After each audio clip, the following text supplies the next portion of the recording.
Good evening, everyone, and welcome to the Marcellus Central School District Board of Education meeting for today, Tuesday, September 21st, 2020. At this time, I would ask that you please stand and join with me in the Pledge of Allegiance. I pledge allegiance to the flag of the United States of America, to the republic for which it stands, one nation, under God, indivisible, with liberty and justice for all.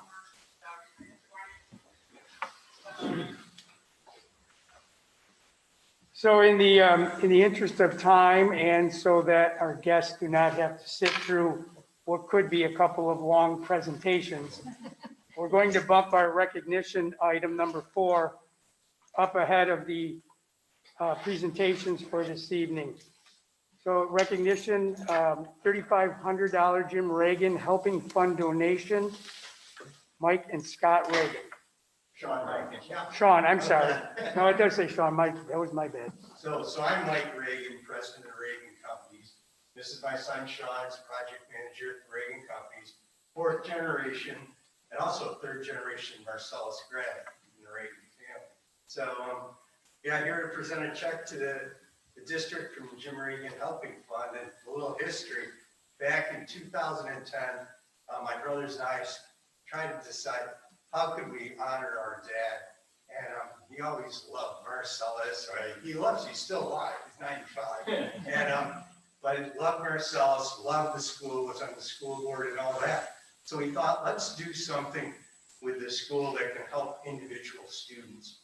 So by forming this fund, the idea is to provide money to individual students that might have a need for like a jacket, field trips, just anywhere that money might be needed for individual students, and leaving that up to building principals or a committee to decide. So we started this 2010. Sean, you want to give a little bit more of the history? Sure, yeah. So in 2010, it started as a $2,500 check and a 5-year commitment. In 2012, we increased that amount to $3,500, and with this year's check, we'll have totaled over $33,000 in donations. So that 5th year commitment now turned into the 11th year. So we're very happy to continue on with this tradition. And especially with everything that's been happening for students. Yeah. So we're more than happy to give this check $3,500, and with social distancing, I'll just Thank you very much. Thank you. Just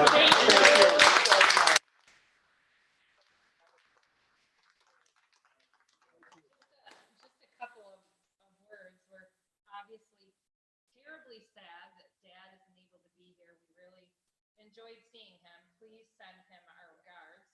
I'm sure that you see him frequently, and I know he's extremely proud of what you've done, and it is such a blessing to so many families and students to have that support. And additionally, I actually called and asked the Reagans if they would be willing to allow us to use some of that money to defray the cost of photographs for all of our graduating seniors, and they were able to assist with $1,000 to put towards that, which was really lovely for a group of students that we're sort of struggling with having a very different end to the year.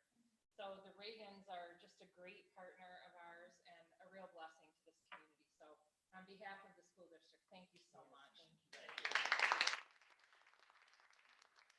Can I just say one thing as well? So as a former school principal myself, I got to say, I love the way that this fund is set up and how it's administered. There are always those kids that have a need that usually fly under the radar, and there isn't a budget line for needy kids, unfortunately. You folks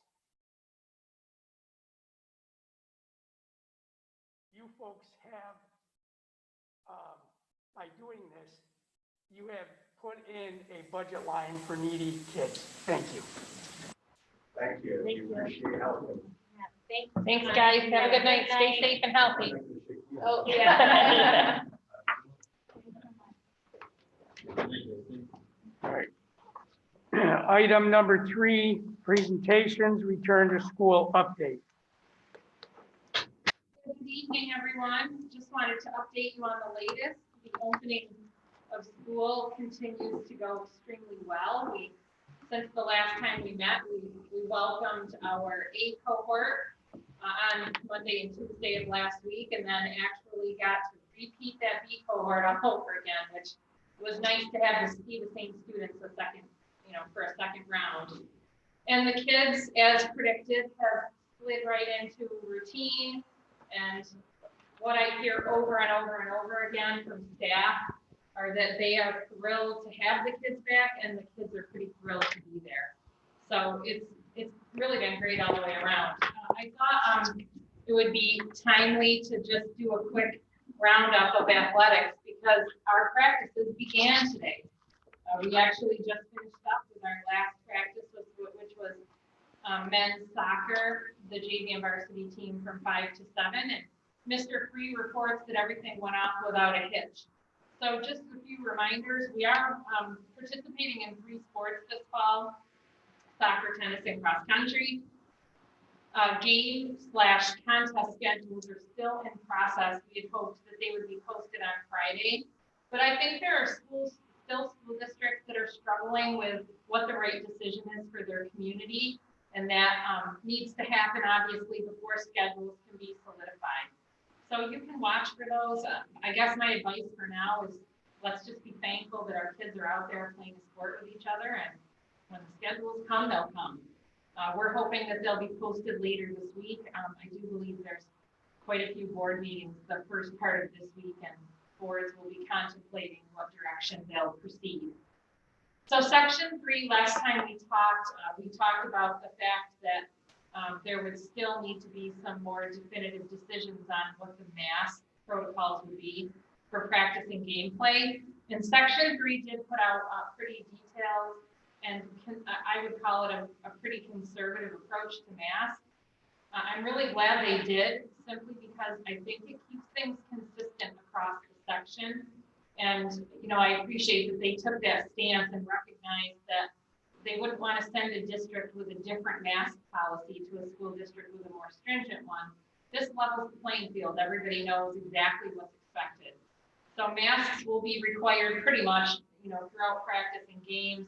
There are some exceptions. I think singles tennis is a good example. They're definitely 6 feet apart, and in some of the running events that will happen with cross country, if they can maintain 6 feet distance, that could happen.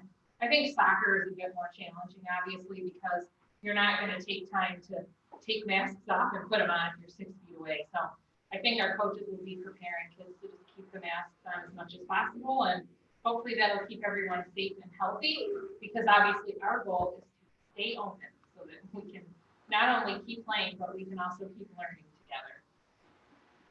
So our plan is that either the first or second home game, I think when the coaches heard we may consider the first home game, they freaked out a little bit because it's a lot to pull off immediately when they're just getting back to play. But we'll be doing senior recognition nights as early as humanly possible in the season, so that we'll have an opportunity, if God forbid something does happen, to have that recognition for our seniors.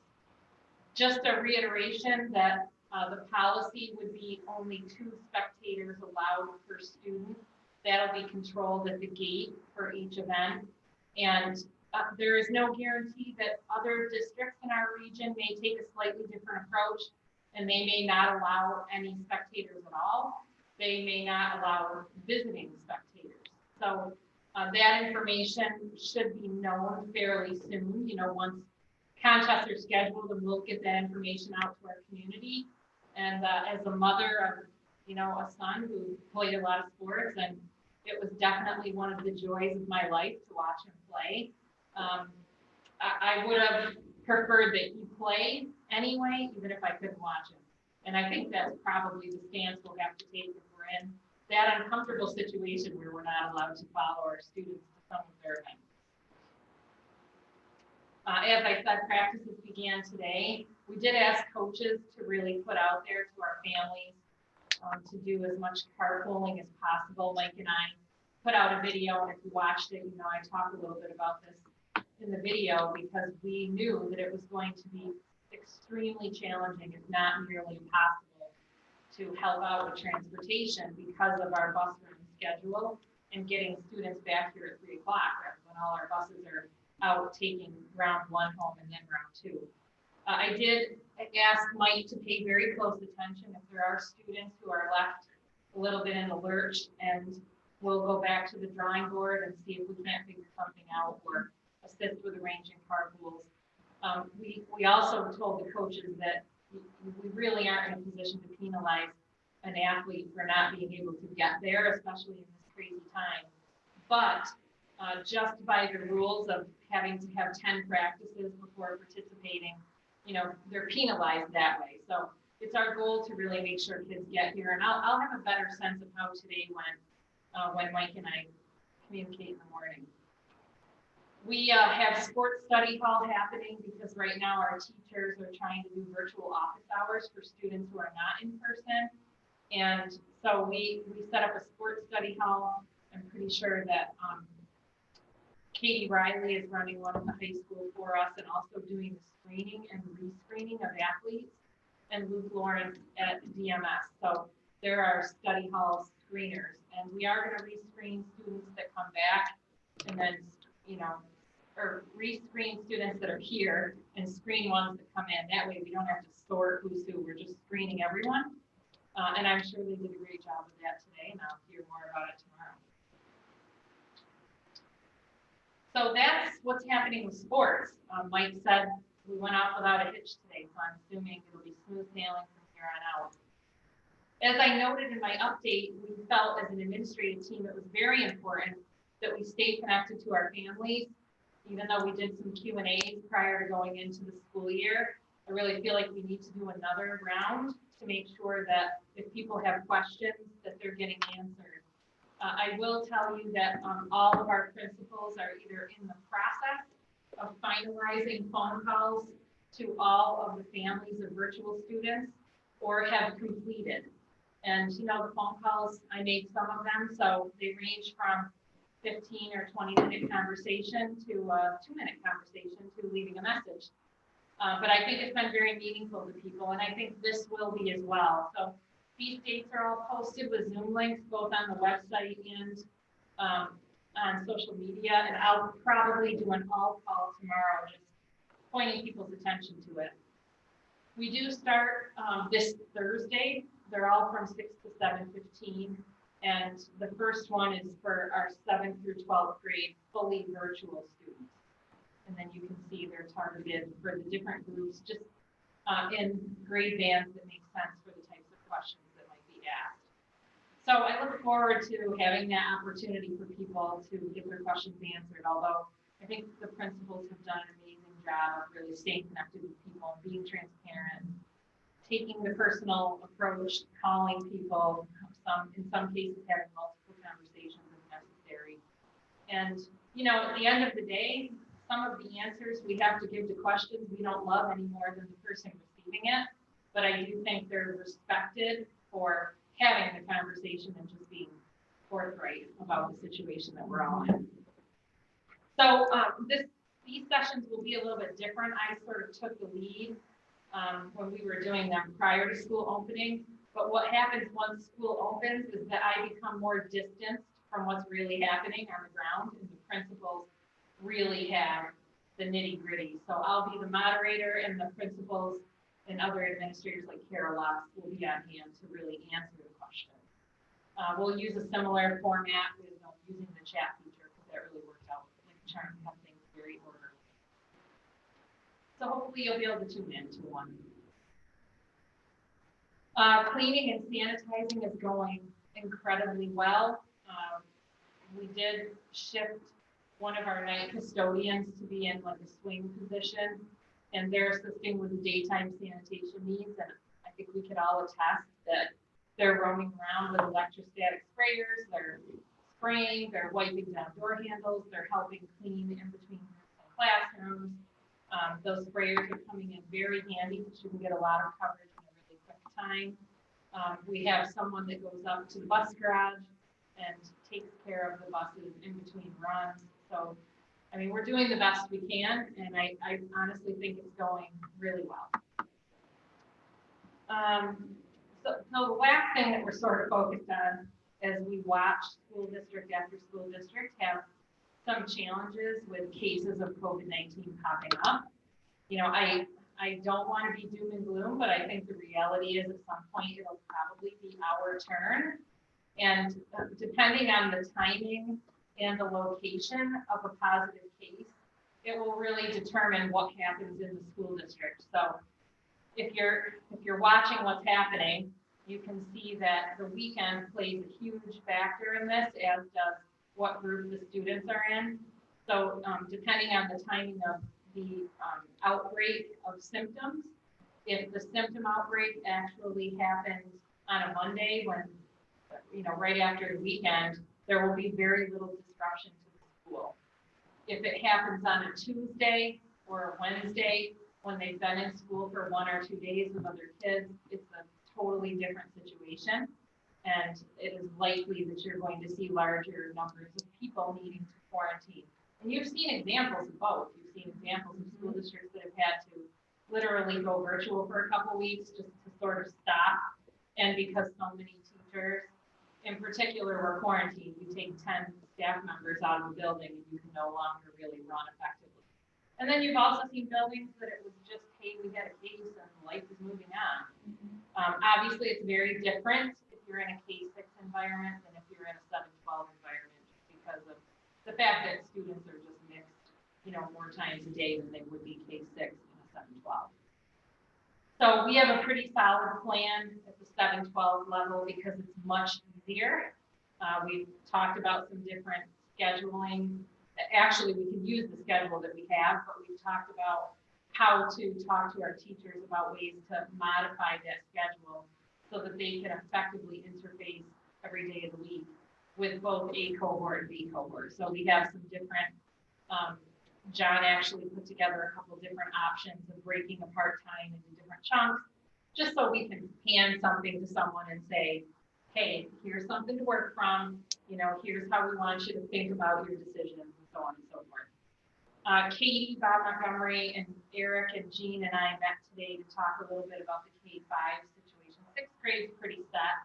They have a good schedule, and I think they'll be able to run it just like it is. But K-5, that's when you get into the constraints of daycare. Some daycares will help students with their virtual learning. Some daycares are really not in a position to do that.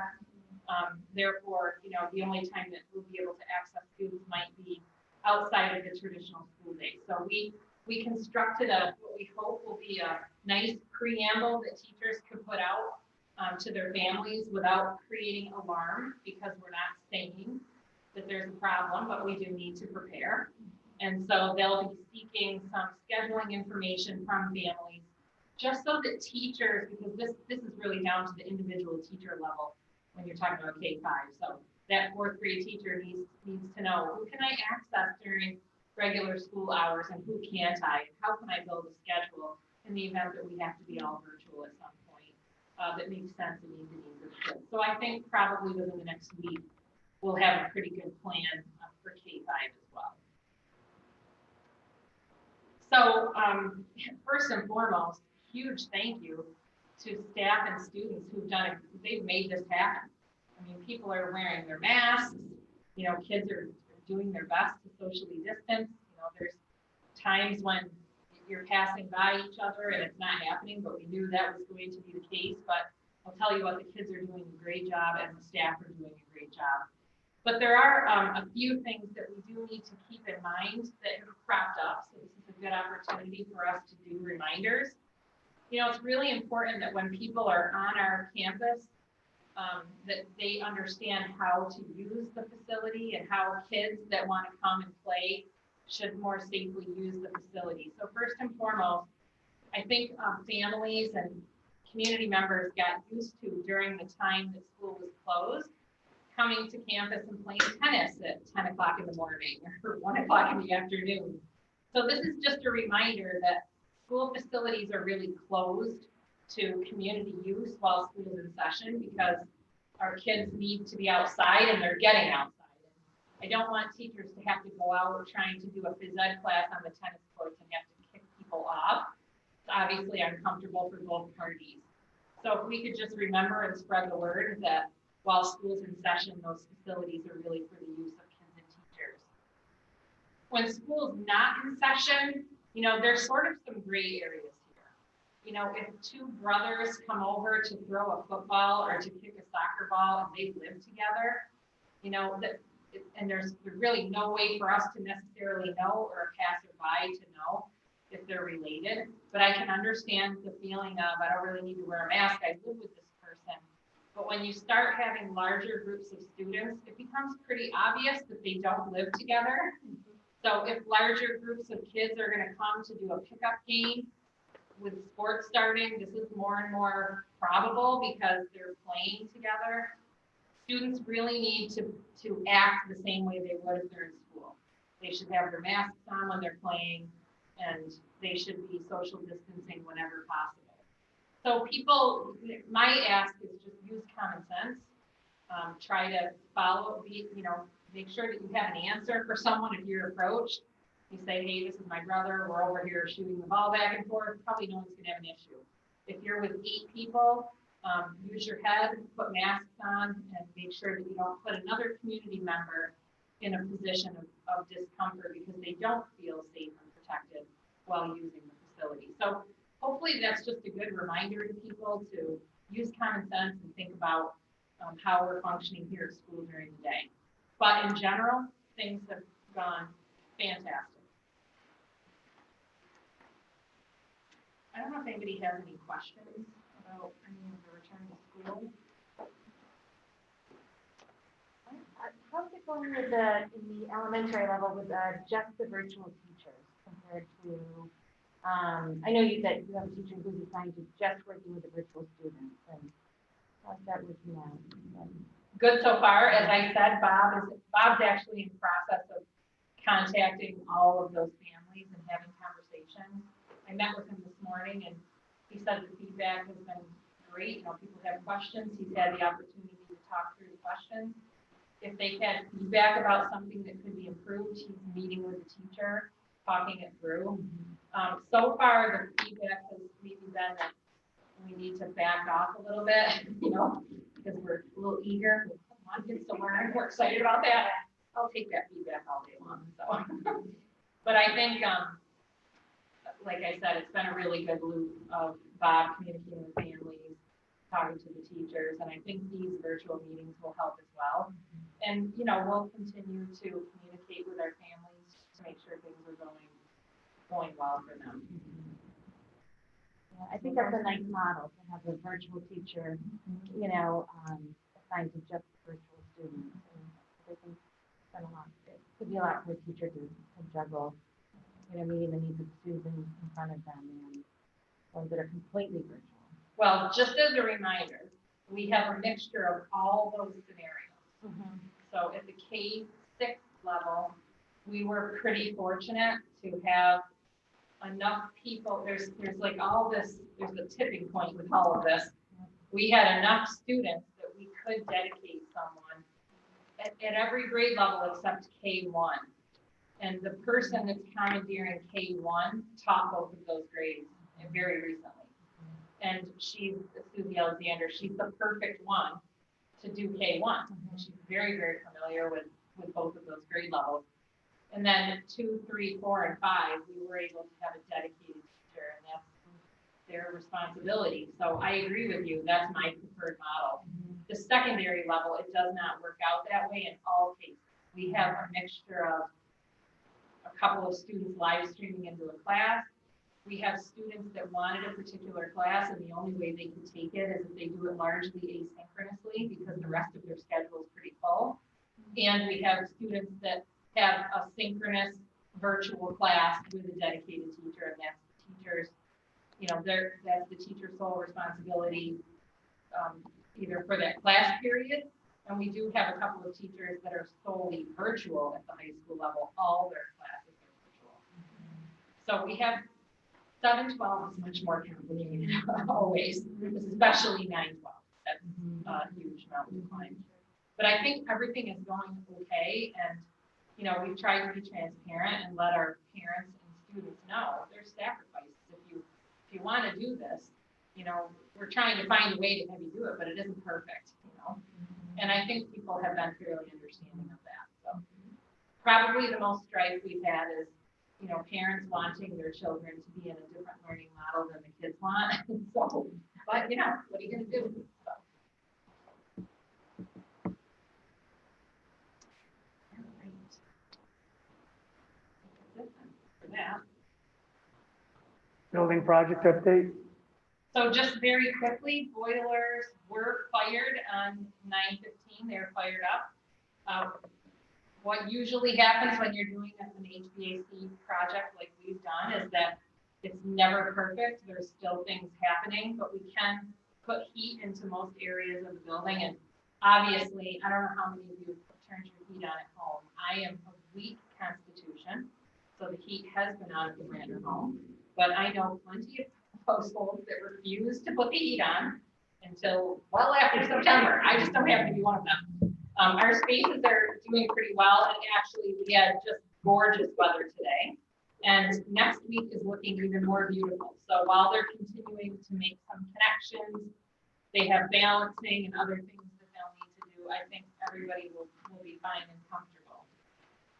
Our grass germination is probably posing a little bit more of an issue than we would like. So you're watching, if you walk through the campus at all, you'll be watching it as I do.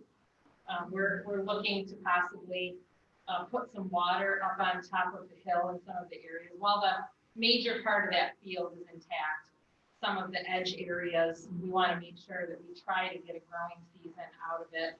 So we were actually in a meeting today, Ryan, Tony, and Sean Dalloway and I, talking about some approaches. So we're keeping an eye on it, just because even on the perimeter of that field where I know people are going to be standing, I want to try to get a growing season under our belt. So hopefully we can do that.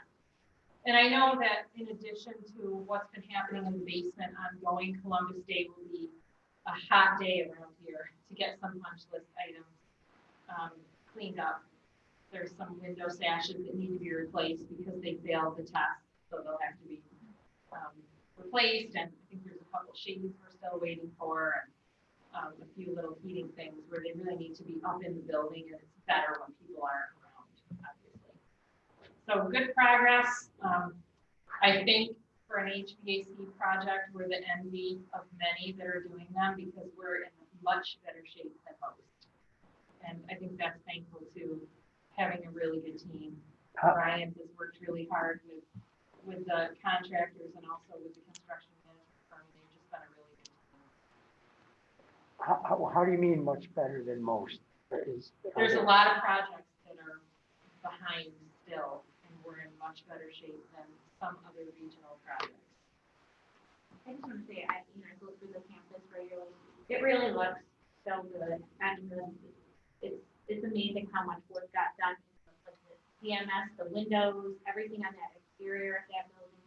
It just, you can tell it's a ton of work, and it's so, I think that's, we think it does. Pearl of the village. The pearl of the village. I like that. All right, that's it, friends. All right. Item 5, resident comments. Public expression at Board of Education meetings is encouraged, and a specific portion of the agenda shall provide for this privilege. In most instances, the board shall reserve judgment regarding questions and concerns that are brought to the board's attention at a board meeting, as it is typically not prudent for the board to make instantaneous determinations. Furthermore, many issues that are brought to the board's attention do not require a formal determination by the board, but rather are most appropriately addressed by the superintendent or persons designated by the superintendent without further board action. This is in accordance with policy 3220. This time, are there any resident comments?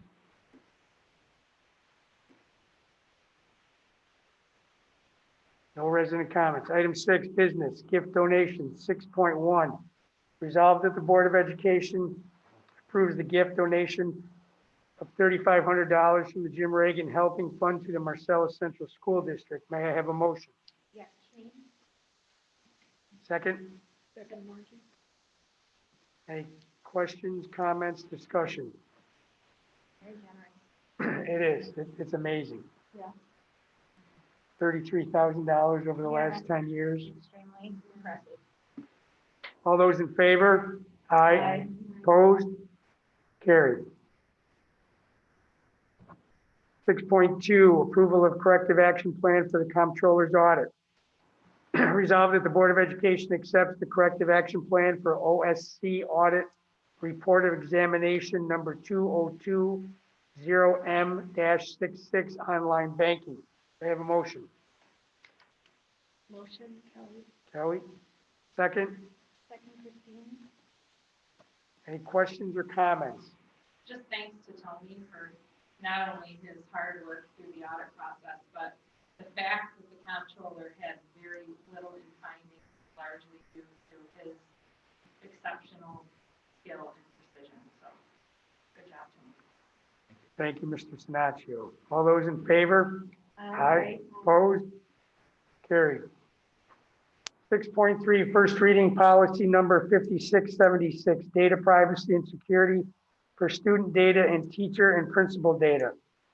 Resolved that the Board of Education approves the first reading of policy number 5676, data privacy and security for student data and teacher and principal data. May I have a motion? Motion to me. Janine, second. Second, Margie. Any questions or comments? So Jean has taken the lead on this, and she's happy to entertain questions. Admittedly, this is new to all of us, so she may not be able to answer all of them. It would be great if she could know any of them, and we could get back to you at the next meeting during the session. I have a couple of questions. On page 4, under Chief Privacy Officer, second paragraph, the district will comply with its obligation to report breaches or unauthorized releases of student data or teacher or principal data to the Chief Privacy Officer.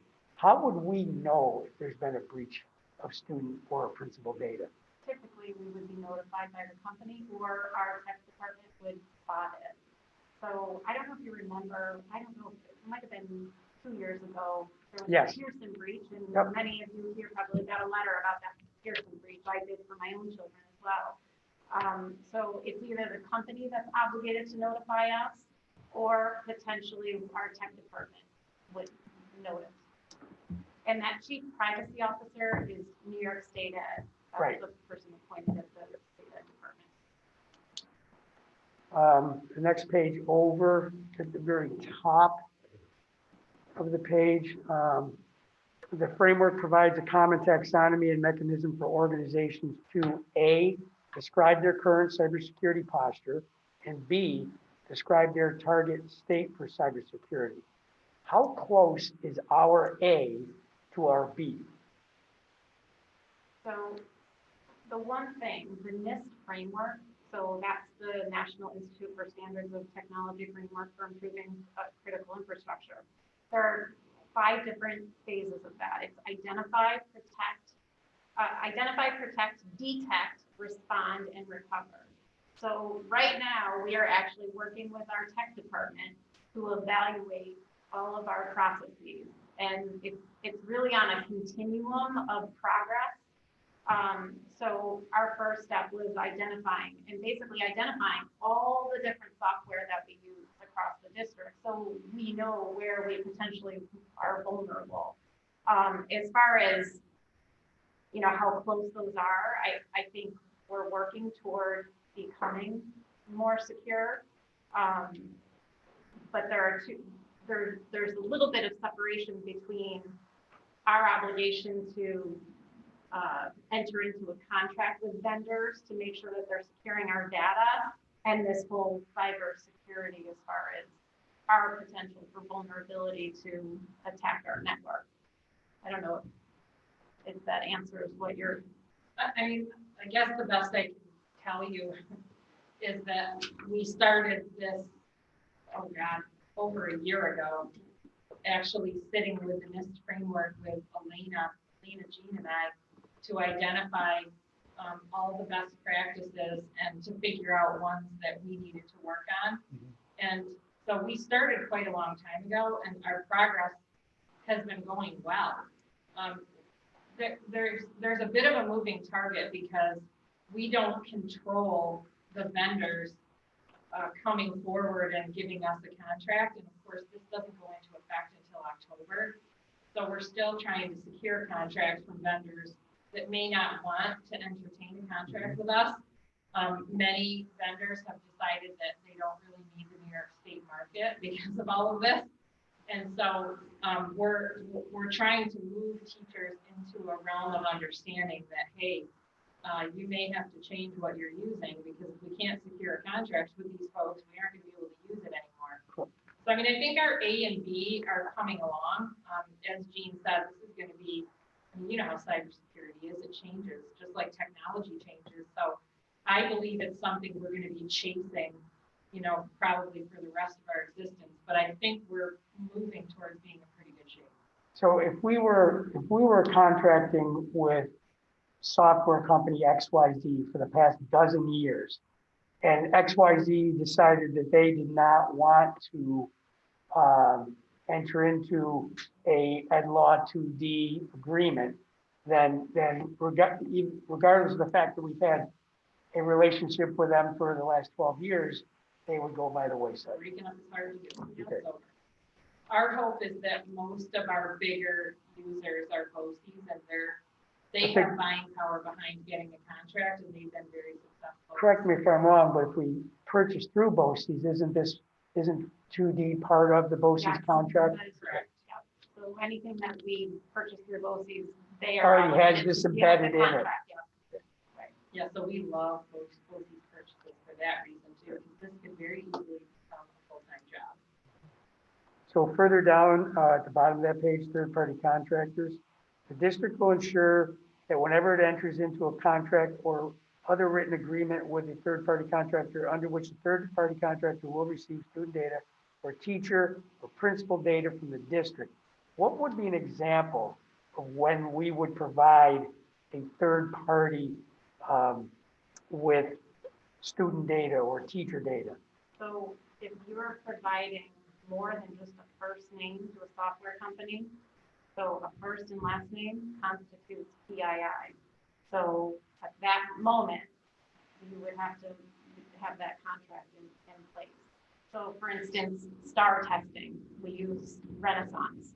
We provide a student's first name, last name, and in addition, all of their testing data is saved in that site.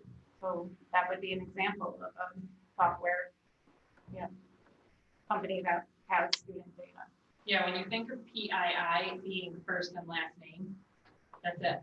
Mhm. I mean, that covers a lot of things. All right, What page were last you question. on? I just want to follow along with you. What page were you just on? The aspect. Oh, page and number, so 5. 1, 2, 3, 4, bottom of page 5. Okay. Third-party contractors, district responsibilities, first paragraph. So that being said, page 7, middle of the page, just above cooperative educational services, where a third-party contractor engages a subcontractor to perform its contractual obligations. The data protection obligations imposed on a third-party contractor by law and contract apply to the subcontractor. Would we know if a third-party contractor subcontracts to someone else? They're supposed to tell us in that contract. They're supposed to let us know. And a lot of data, amazingly, when I went through the training with Bond, a lot of data, you'd be amazed, gets stored overseas. So that's part of this too, ensuring that our data, if they're contracting with a third party, where is that third party? Is it in the United States? Is it overseas? And how are they ensuring that they also are following law 2D? So even if that third party is following Ed Law 2D, but the subcontractor isn't, that They contract have is to name that. null and void. Yep. Right. And it's incumbent upon that third party contractor or the subcontractor to know that, excuse me, the third party contractor to do that? Or is it incumbent upon us to do that? It's the third party contractor, if they're subcontracting Right. out, they need to make sure that that subcontractor is also following Ed Law 2D, and they have to let us know what subcontractor they're using. Is there any accountability in that? I mean, Oh, so it's a do law. we, so do we know when a third-party contractor is subcontracting out? They're supposed to disclose that in the contract, so that's the only way we would know. If they lie to us, we won't know. But this policy in many cases is just a restatement of law. So what this clause is basically saying, hey, contractor, your subcontractor by law is on the hook for this. And it's really just restating that in the policy. So again, you're hoping that these companies understand they're entering into a contract, they're going to be held to the contract. And if they're dishonest in the contract, eventually if there's a breach, it's coming back to bite them. Similarly in a building project, the contractor has a subcontractor, the subcontractor work is shoddy, the contractor's on the hook as much as the sub. Thank you, Jean. You are welcome. Any other questions? Yeah, I had a question, I gotta find it here, about the click wrap, The click wrap agreement? yeah, Yeah, so, one of the things one of the components of this new policy is that all of our staff members have to be trained. And so we implemented that training in May for all of our staff members, and it's amazing. I mean, I had so many teachers coming to me say, had no idea about this, and one thing that I'm really grateful for is we've had a lot of teachers at the start of this year come and say, oh, can I use this stuff? Teachers are now asking questions, and before this was implemented, they had no idea.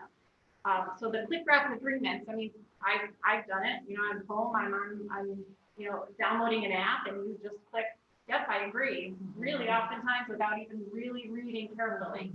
So our teachers, again, that training sort of alerted them to, if you're in school and you're using a software and you're click wrapping, you are obligating the district in that contract. So that's part of that. And that really is just educating our staff. And it's really our whole staff on making sure that they're very careful entering into something like that without checking first with our tech department. yeah. Is there some software or firewall or something that you could put in, to catch most of it or some of it, There is some firewall, but I don't know the extent of it. It's something that I'll make sure I ask Elena, just to see, if they're catching any of that right now, and if not, is there a way for us to do that? But the training. But yeah, you can imagine, Because there's always the training is key, because there's always would be something that would come through, so. Any other questions? All right, all those in favor? Aye. Aye. Opposed? Carried. 6.4, ratification of contract with Marcellus Substitute Teacher Association. Resolved that the Board of Education ratifies the tentative agreement between the Marcellus Central School District and the Marcellus Substitute Teachers Association for the period July 1, 2020 through June 30th, 2023. May I have a motion? motion Janine, Second? Kelly, second. Questions or comments? Discussion? All those in favor? Aye. Opposed? Carried. Item 7, personnel. Resolved that the following personnel items be approved, 7.1 through 7.5. May I have a motion? Motion, Margie. Second? Questions, comments, discussion? All those in favor? Aye. Opposed? Carried. Item 8, consent agenda. Resolved that the consent agenda consisting of the following items be approved. You can see items 8.1 through 8.6. Any question? May I have a motion? Motion, Kelly. Kelly? Second? Second, Christine. Any questions, comments, or discussion? All those in favor? Aye. Opposed? Carried. Item 9, information items, board meeting format stats. Again, just keeping it on here for you. I have nothing new to report. So, I like meeting in person, personally. I know that people can come if they want to. I don't know what we would be able to house, probably just from the looks of it, about 40 if it were that, right, up to? Yeah, if we were to open up the wall, yep. Well, I mean, if, in terms of the numbers, because it's still 50, right? Correct. And counting everyone that's here, so about 40 community members, I think. I like to keep doing this. Any other comments, questions? Item 10, resident comments. Are there any other resident comments at this time? Seeing that there are none. Item 11.1, resolved that the meeting in public be adjourned, an executive session be convened for the purpose of discussion of sale of real property. May I have a motion? Yes. Janine, second. Kelly, second. Kelly, time is 7:46. All those in favor? Aye. Opposed? Carried.